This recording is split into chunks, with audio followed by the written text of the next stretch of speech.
നമസ്കാരം. മിഡിൽ ഈസ്റ്റിൽ ഏറ്റവും പ്രധാനപ്പെട്ട വാർത്തകൾ ഏതൊക്കെയാണെന്ന് നമുക്ക് നോക്കാം. അതിൽ ഏറ്റവും പ്രധാനപ്പെട്ട വാർത്ത എന്ന് പറയുന്നത് തുർക്കിയിൽ നിന്നാണ് വരുന്നത്. തുർക്കിയുടെ പ്രസിഡൻ്റായിട്ടുള്ള തയ്യബ് എർദഗാൻ ഇപ്പോൾ ഹമാസിൻ്റെ ലീഡേഴ്സുമായിട്ട് കൂടിക്കാഴ്ച നടത്തിയിരിക്കുകയാണ്. അതായത് ഹമാസ് ലീഡറായിട്ടുള്ള മുഹമ്മദ് ഇസ്മായിലുമായിട്ടാണ് അങ്കാറയിൽ വെച്ച് കൂടിക്കാഴ്ച നടത്തിയിരിക്കുന്നത്.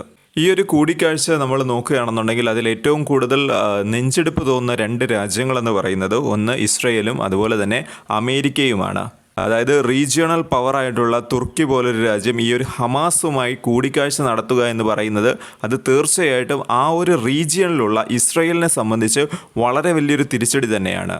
ഇപ്പോൾ നമ്മൾ നോക്കുകയാണെങ്കിൽ തന്നെ അറിയാൻ പറ്റും, ഓൾറെഡി ഇറാനുമായിട്ട് ഇസ്രയേൽ കൊമ്പ് കോർത്തിട്ടുണ്ടായിരുന്നു.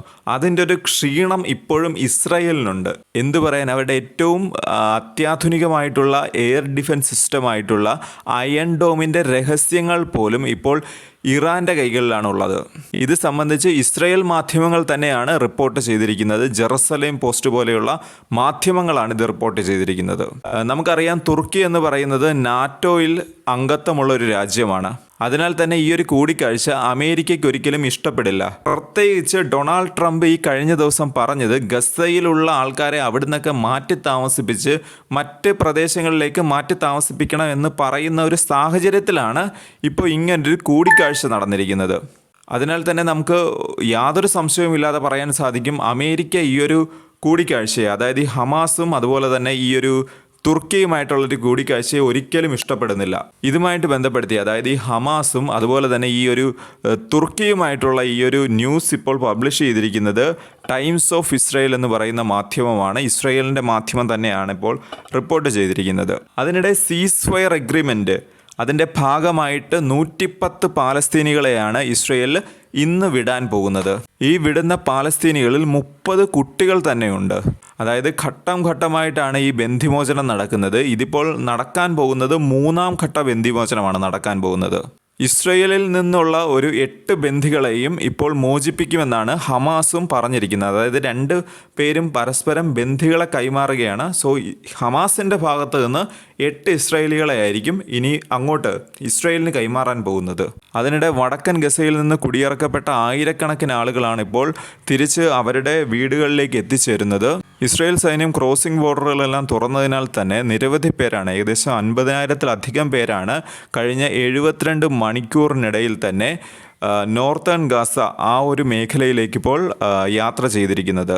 അതിലൊരാളാണ് അബു ആത്ര എന്ന് പറയുന്നത്. വടക്കൻ ഗസയിൽ നിന്നും കുടിയിറക്കപ്പെട്ട ആയിരങ്ങളിൽ ഒരാളാണ് ഈ അബു ആത്ര എന്ന് പറയുന്ന 20 വയസ്സുള്ള ഈ ഒരു യുവാവ്. ഇദ്ദേഹം പറയുന്നൊരു കാര്യമുണ്ട്, അതായത് ഒന്നുമില്ലാത്ത ഗസ സിറ്റിയിലേക്കാണ് ഞങ്ങൾ വരുന്നത്. കുടിവെള്ളമില്ല, എവിടെയും തകർന്നു കിടക്കുന്ന വീടിൻ്റെ അവശിഷ്ടങ്ങൾ മാത്രമാണുള്ളത്. എന്നാൽ കുടുംബവുമായിട്ട് ഒന്നിക്കാൻ കഴിഞ്ഞതിൽ അദ്ദേഹം ആശ്വാസവും ഇവിടെ പ്രകടിപ്പിക്കുന്നുണ്ട്. അതായത് വടക്കൻ ഗസയിലേക്ക് സന്തോഷത്തോടെ പോയ ഒരു വിഭാഗം ജനങ്ങൾക്ക് അവിടെ എത്തിക്കാണാൻ സാധിച്ചത് വളരെയധികം നിരാശാകരമായിട്ടുള്ള ഒരു കാര്യമാണ്.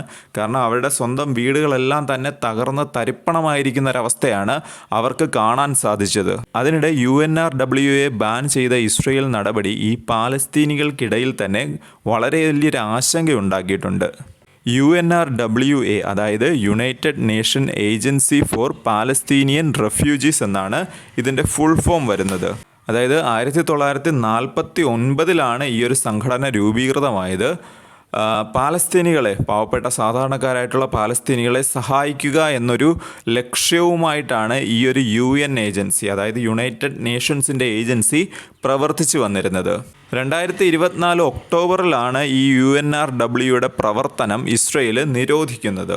എന്നാൽ ഇസ്രയേലിൻ്റെ ഇത്തരമൊരു നടപടിക്കെതിരെ സഖ്യകക്ഷികൾ തന്നെ, അതായത് ഇസ്രയേലിൻ്റെ കൂടെയുള്ള ആൾക്കാർ തന്നെ ഇതിനെതിരെ എതിര് പറയുകയും അതുപോലെ തന്നെ ലോകരാഷ്ട്രങ്ങളെല്ലാം തന്നെ ഇതിന് എതിരെ, ഇസ്രയേലിൻ്റെ ഇത്തരമൊരു നടപടിക്കെതിരെ നിൽക്കുന്നൊരു കാര്യവും നമുക്ക് കാണാൻ സാധിച്ചു. എന്നാൽ ഇത്തരമൊരു UN സംഘടന, യുണൈറ്റഡ് നേഷൻസിൻ്റെ സംഘടന തിരിച്ചു വരിക എന്നുള്ളത് തീർച്ചയായിട്ടും ഗസ നിവാസികൾക്ക് അവർക്ക് വലിയൊരു സഹായം തന്നെയായിരിക്കുമെന്നാണ് പൊതുവെയുള്ളൊരു വിലയിരുത്തൽ.